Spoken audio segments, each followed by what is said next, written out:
We're in Genesis chapter 2. We want to look at really the father of us all. We talked about that last week, the father of the faithful. And so Jew or Gentile, he is the father. And God used him in so many ways to teach us some lessons about fatherhood. And the biggest lesson of his life was his action based upon faith.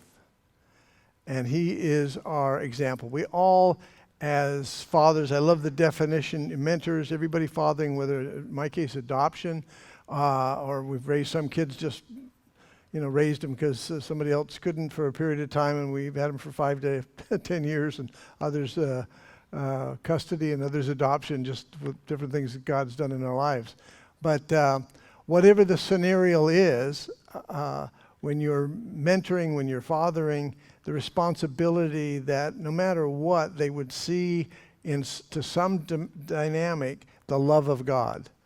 And whatever direction they take in their life and how they grow in their life, that they would be able to identify with you, knowing they could always knock back on the door, they could always come to get godly advice and not just opinions, but what does the Lord say, and God's heart on the matter. And it's a struggle sometimes because our own flesh gets at odds with that of what God wants to do, and that's the challenge. And we find that here is the most phenomenal example of all in Genesis chapter 22. But before we go to that, this is in some ways an honor, honoring those in the military and friends that you have that are in the military, but also in that sense of an allegory that I saw in this short clip that just really blessed me. And I think it'll bless you on Father's Day. And that is that our Heavenly Father, through Christ, is going to come back. And for many, it will be the rapture. For many, it will be, we will see him face to face, and we'll know he's come for us. Either way, we know that he is kind of, there, but we don't see him, but he lets us know all the time how much he loves us and how much he cares for us. But there's coming a day, by the grace of God, where the trumpet will sound for us individually or corporately, and it'll be a surprise, and we will be blessed. And so I thought this kind of wraps it all up in one thing of both for earthly fathers and knowing our Heavenly Father. So let's take a look.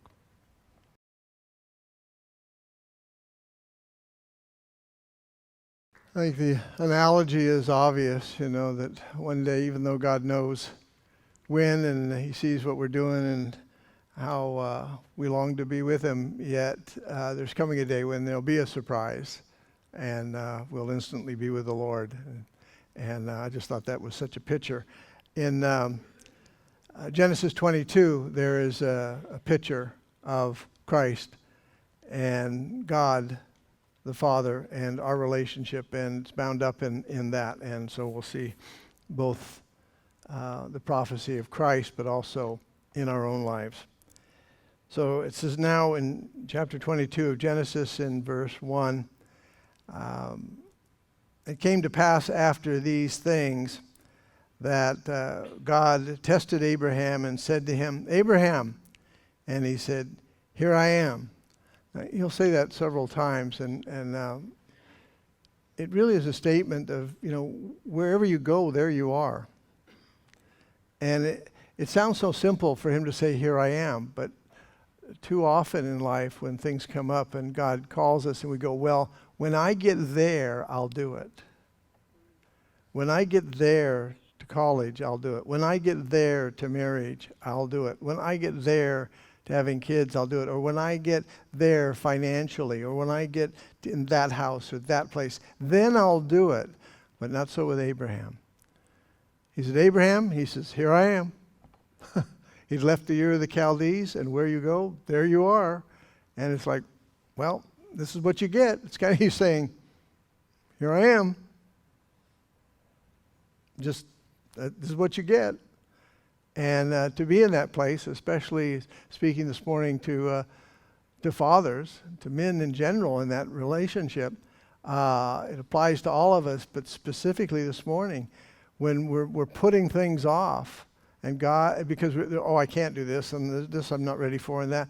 And he just wants us to say, Lord, here I am. What do you want me to do? And he said, take now your son, your only son, Isaac, whom you love, and go to the land of Moriah and offer him there as a burnt offering on one of the mountains of which I shall tell you. He said, take your son, your only son. Well, first of all, he had another one, Ishmael. And but in Genesis 17:18, we know it's really a son of the flesh, even though God said, don't worry about it, I'm going to make him a ruler over many nations. Genesis 21:13, I think it is. But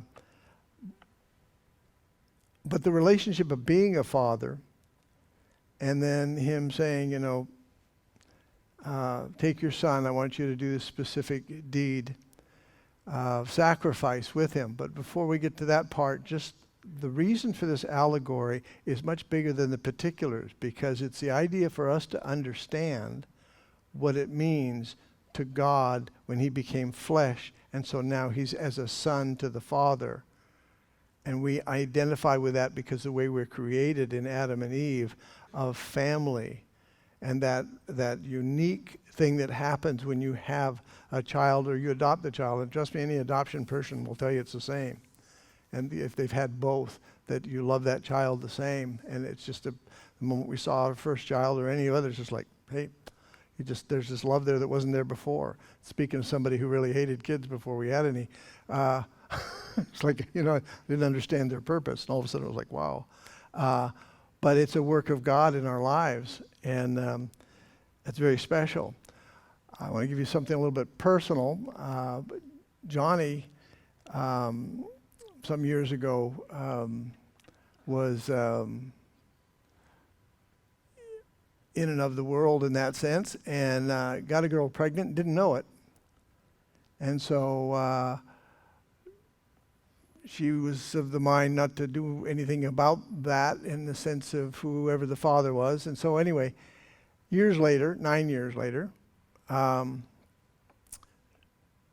she asked him for a DNA test, and he goes, why, what's going on? And she tells him, and so she's got this 9-year-old son. And he said, well, sure, and God bless him, he manned up in the sense of, I'm not going to fight it in court or anything. He'll sign whatever, check, If he's mine, he's mine. And so do the test and to his son, and so they go to the court and get to make payments and all that stuff to help her take care of him and everything. And he didn't complain about any of it, and I was really proud of him for that. And so the custody things are being worked out where he gets to see him off and on and all that stuff. And it cost, out of his pockets a whole new thing. So he's got 2 jobs now trying to get all this stuff together. And he was in the market and getting some food, and his son's with him. And he was trying to scramble together some extra money to get what he needed in the house for him, and kind of short on cash. But he's standing there, and this lady, before he even gets to payment kind of thing, walks up to him and says, is that your son? And he goes, yes. She goes, here, and she gives him $20. And those of you who know Johnny will understand this. He told her the whole story. And just hugged her and began to cry. As he said to her, and this is my first Father's Day. And not really having all the resources he'd like for her to really, and God using her to bless him. God's provision, God providing, was just astounding, especially on that day, at that time, with his son. But that's the way God does things so often, that he intervenes and provides, because he is our provider, and then we are provider for our family, for ministering to them. And when we're faithful in wherever we are, whatever circumstances have happened in life, and we just say, okay, Lord, here I am. And we're faithful at that point, that God then blesses and says, good, and here I am, I'll provide. But I think the relationship of the preciousness of fatherhood in all of this is brought out to us so that we'll understand God giving his own son. So he says, go to a land called Moriah. The place Moriah means, the word means chosen of God. In Acts, it says that he has given us the bounds of our habitation. And what that means is there's a sense that we have, we can't explain it. It's kind of like butterflies going home or sparrows going to Hawaii or different things. This innate thing that we have in us that we like a certain place. Might be where we were born. It might not be. It might be some place you've moved there and you just, wow, this is home. Why? Somebody else is going, are you kidding me? Somebody wants to live in Eureka, somewhere else in New York. Somebody says, hey, France is for me. Somebody else says, well, I want to live in the desert. And they're comfortable there. God has given us that. And the relationship, the point of that is that where you go, there you are. Where you go and what you're comfortable with is ordained by God for a reason, because he's going to do a work there with you. And so he says, I want you to make a burnt offering on one of the mountains. Now, God was not the one orchestrating sacrifices, but it was something that was happening. There were those that would have their children run through the fire to be offered up to Moloch. There were other offerings on altars and everything else of human sacrifices. It was known that was taking place. And God says to him now in a whole different persona of what he must have thought was going on. But here's God saying, no, I want you to offer your son as a sacrifice. What would take place in your heart if God told you to do something that just didn't make sense? But you know it's God because he's promised something in connection with that promise. By that I mean he had promised that through Isaac, he would be the father of many nations. Well, if Isaac is offered as an offering, the record scratches. It's like, what happened? Well, it means that God is either going to raise him from the dead. Hebrews 11:9, he said that's what the commentary is about this from the New Testament to the Old, that he believed that if necessary, God was going to raise him from the dead. Otherwise, God's a liar. Right? Because he promised him. He gave him a promise. And we got right to it. In Psalms 119:60, David said that without haste and without delay, he would do the word of God. He would follow the word of God. He would act on the word of God, on the commandments. And we see that here with Abraham. But the complexity of this, because there was a world system that did this, but it's not what he's supposed to do, but he's supposed to enter into it to some degree. I think when we look at our lives and we say, what are we willing to do for God that maybe we would have done for the world? In other words, what would you do for the gods of the world before you got saved? What would you do for your flesh? What would you do for money? What sacrifice would you make for entertainment? What goal would you go after to reach the trophies of the world? And then you get saved, and he says, and I remember after we got saved, and there are friends of ours that said, well, come with us to Calvary Chapel, Costa Mesa. We're living here in Bellflower. He moves out to Costa Mesa. Some of his friends also moved out there, and there was housing tracts going up all over the place. And he said, why don't you move out here? It's closer, because we started going there, and eventually I got my ordination through Pastor Chuck and all of that. But at the time, it's like, well, go out there because all this activity is happening. Why don't you go ahead and move out there, doing all these things. And I thought, oh, yeah, and we prayed about it, and we know clearly the Lord said, no, I've called you. This is your Moriah. I've called you here. A brand new believer. So I just, no, we're not moving. Well, it meant we had to drive 20 plus miles, there and back, another 20 coming back.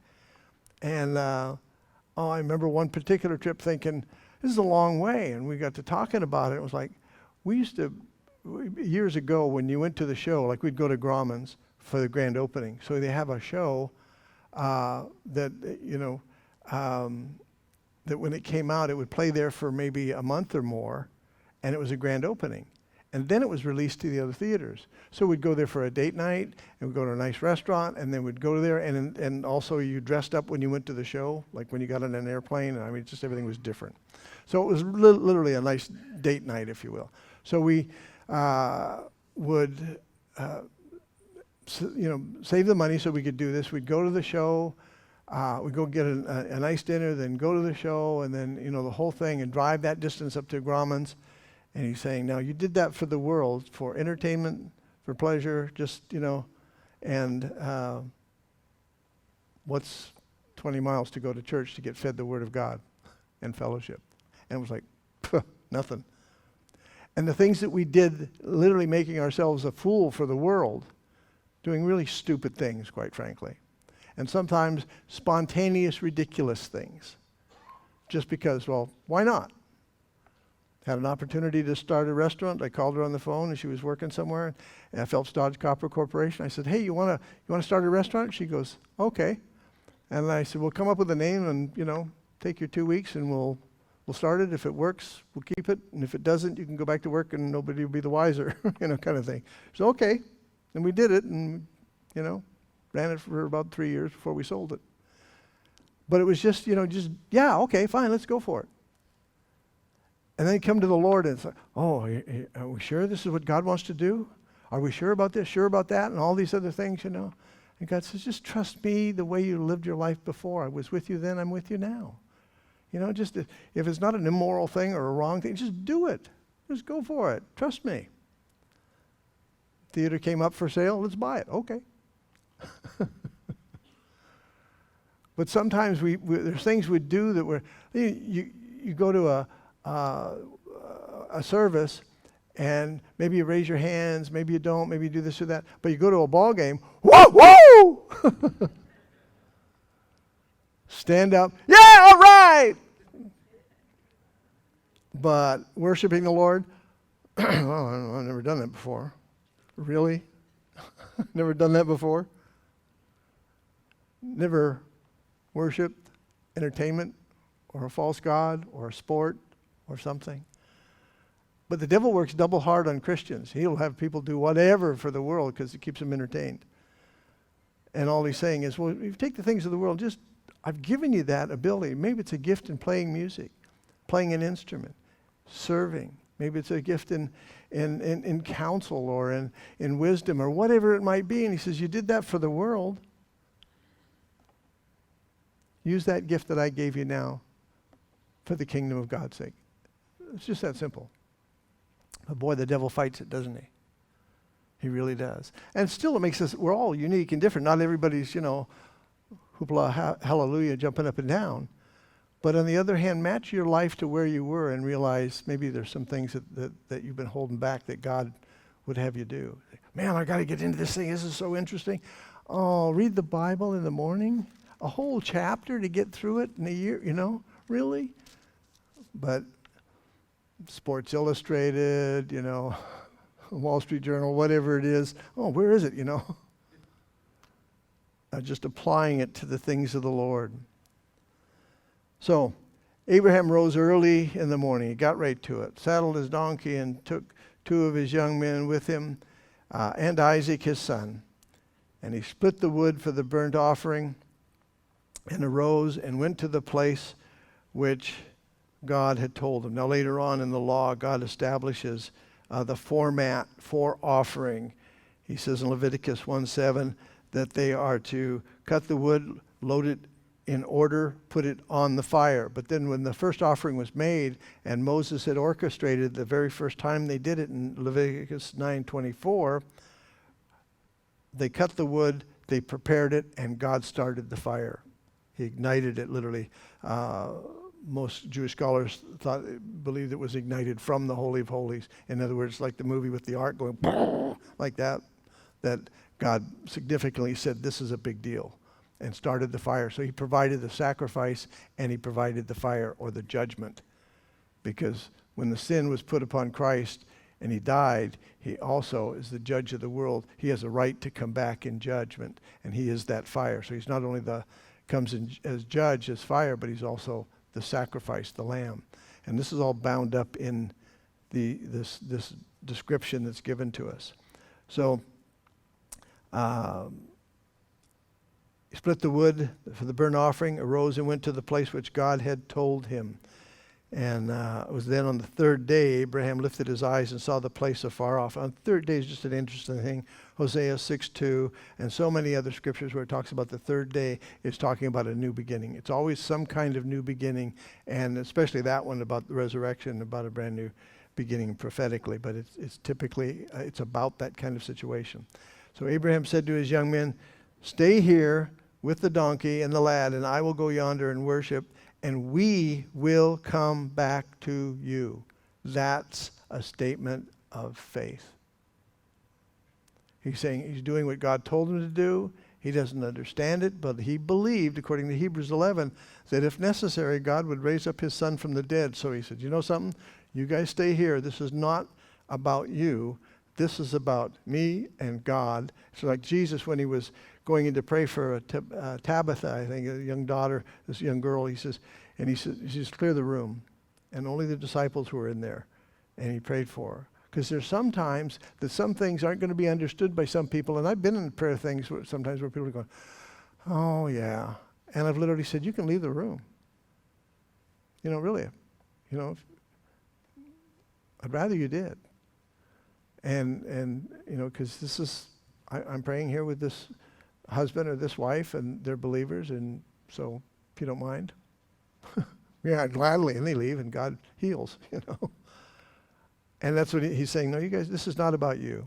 I don't need you for this miracle, for this work that's going to happen. So I know what God's told me, and his word of faith is, we're going to go, but we're going to come back to you. We, not I. So Abraham took the wood of the burnt offering, laid it on Isaac his son. If that's not a picture of the cross, I don't know what is. Putting the wood. You wonder, why did Jesus carry the cross? It was a fulfillment of this. And so many other things, but directly from this. And he took of the fire in his hand, so he had a torch, and a knife, and the two of them went together. The Father and the Son going to the cross together. And they were right up to the end, which we'll see. But Isaac spoke to Abraham, his father, and said, now, he's called the lad, he's called in terms like that. But the word lad in the King James is the same word in the Hebrew as, or young man, as a soldier out to battle, which would be about 33 years old. So the thought is that's pretty much where he was. And then he said, look, the fire and the wood, but where is the lamb for the burnt offering?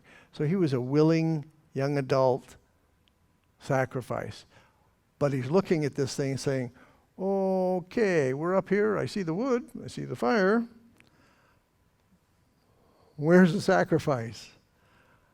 And now he's going to enter in willingly to what's happening because he is placed on the altar and he doesn't fight back, which he would at that age been very capable of doing.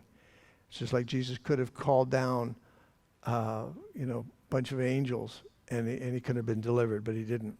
And Abraham said, my son, God will provide for himself the lamb for a burnt offering. Now in the Hebrew, it's an ISV, and the King James translates it correctly. The New King James doesn't, some others don't, where it says, Abraham said, my son, God will provide himself the lamb for a burnt offering, not for himself. It's himself, which obviously was for justification of sin, forgiveness of sin. It's for Christ, it's for us, but that's not what it says directly. That's an indirect thing.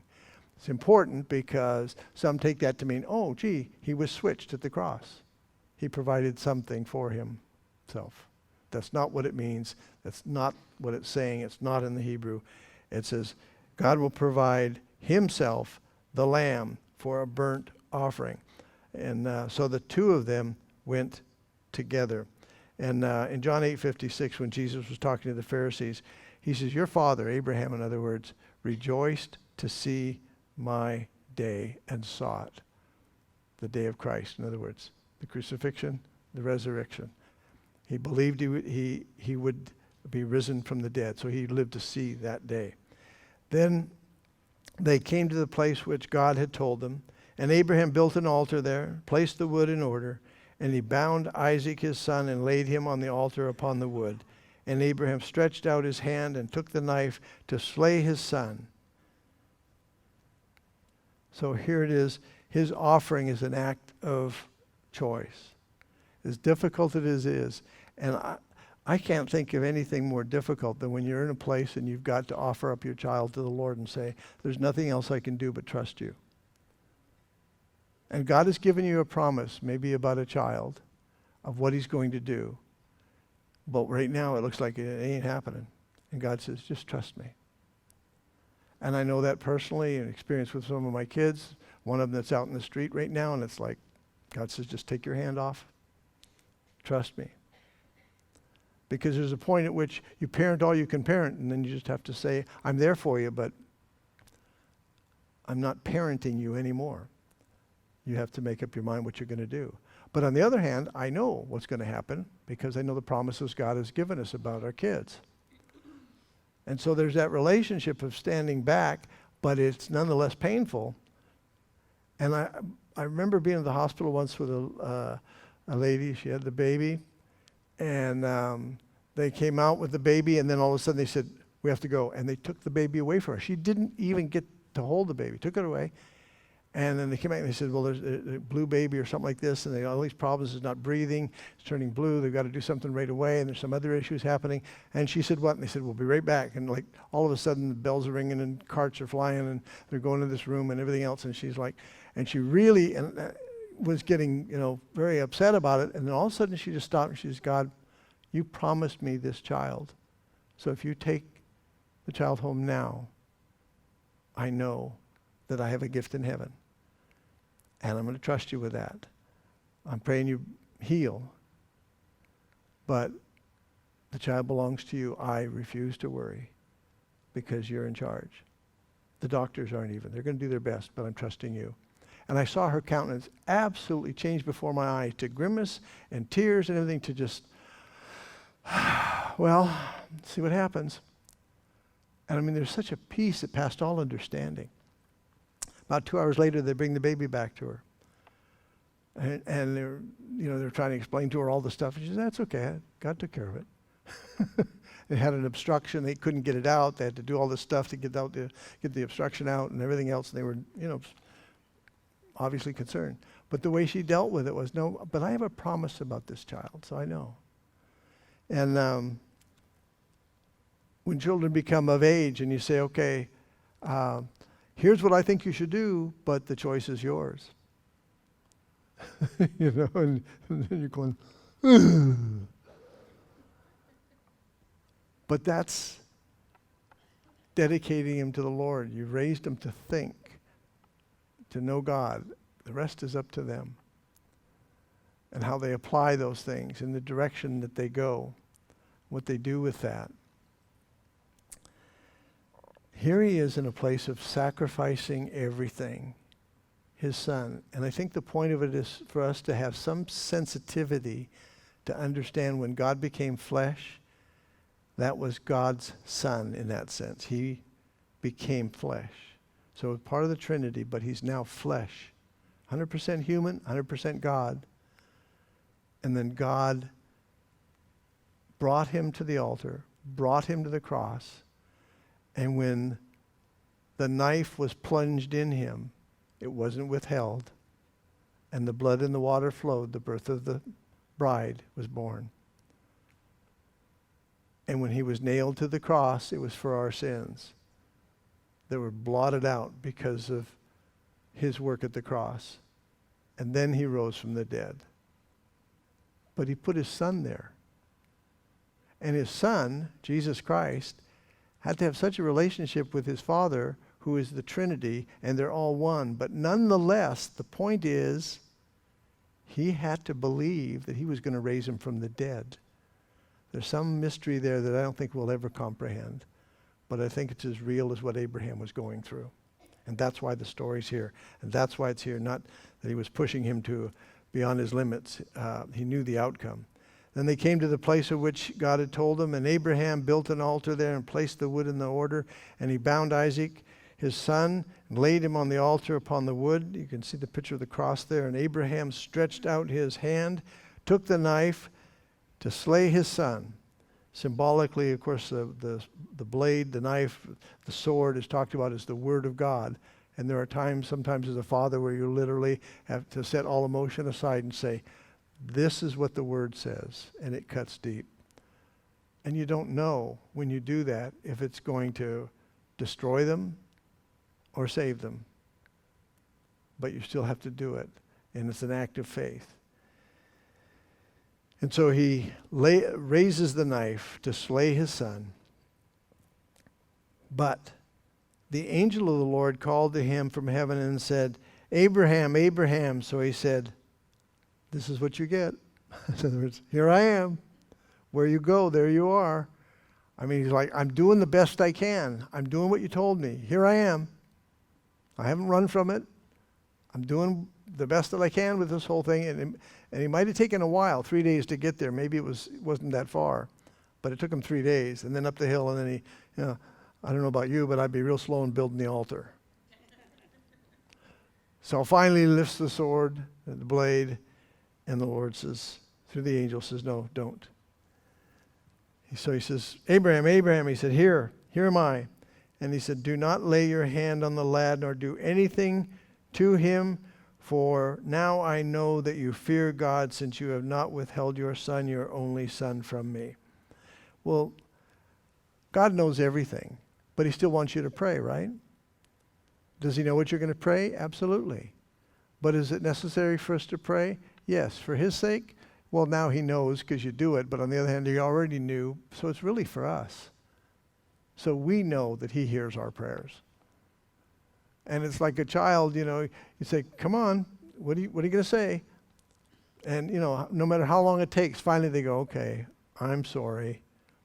And you forgive them. Do you know that they're going to say it sooner or later? Absolutely. Or say please, or thank you, or whatever it is, right? So he says, but now I know. And at this moment, that's exactly what you did, but he knew it. And so it's really for us more than for him. But the example is there in Christ. And so he said, do not lay your hand on him. Abraham lifted his eyes and looked, and there behind him was a ram caught in the thicket by his horns.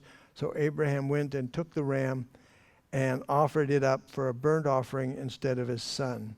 So the flip side of this whole thing, that when Christ was offered, it was for us, because he's the Lamb of God. He's the one that the crown of thorns came from a thicket. That's where they get the crown of thorns. He's the one that was taken from that. He was the one put in our place. And he didn't just put on, like I've got a coat on. And let's say this coat had been drugged through the sewers of Los Angeles of all the immorality possible. And so I take it and I put it on, and you can see the stains and the bullet holes and all the stuff, and you go, wow. And I said, I just want to represent what is going on out there and tell you that I care for these people and I love them and everything else. And you go, wow, that's pretty heavy. But that's not what happened. It says, he who knew no sin became sin for us. He didn't live it out. He literally became that sin, and that's why all nature was revolting. The thunder, the lightning, the earthquake, the darkness, no one was allowed to see it. And then he did something that was really unimaginable. He says, Father, why have you left me? My God, why have you forsaken me? Why are you so far from my crying, my moaning? Psalms 22.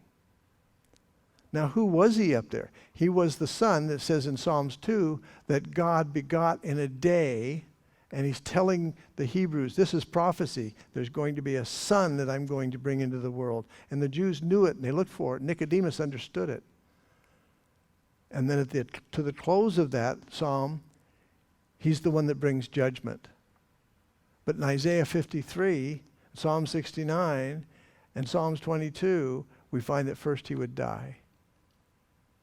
The reason is God's righteous judgment is holy. He doesn't say, oh, okay, I guess I'll just forgive you.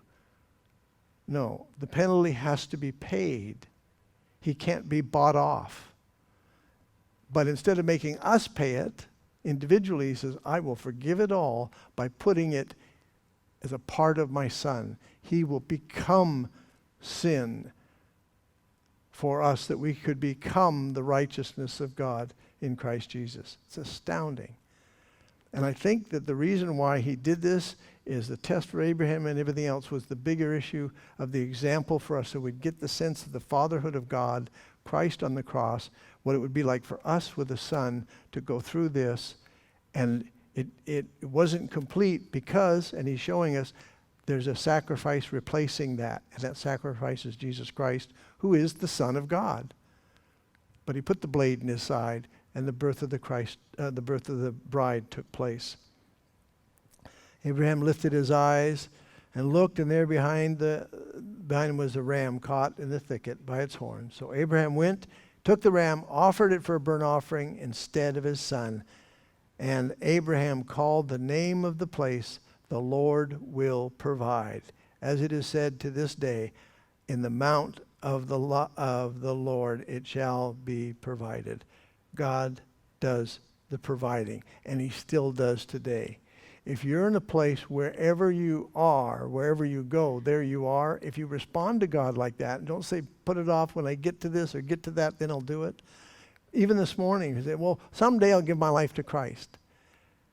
The problem is there are people that don't get to that point because of some car accident, or the car blows up, or a tree falls on the house you're at, or you're sitting at a bus bench and somebody drunk mows all of you down. Or you just have a heart attack. I have a very good friend said he has a strange condition. Very few people have it. Your heart just stops. There's no electricity all of a sudden. It just stops. He died 3 times, and God brought him back. He loves the Lord, and he loved the Lord before. He really loves the Lord now.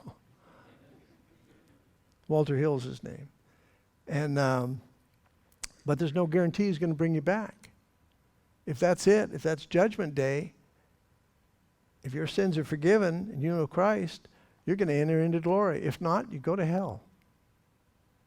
That's pretty heavy. Why do you go there? Because you're already going there. He's the one that sent his son to save you, not to judge you, because the judgment fell upon him.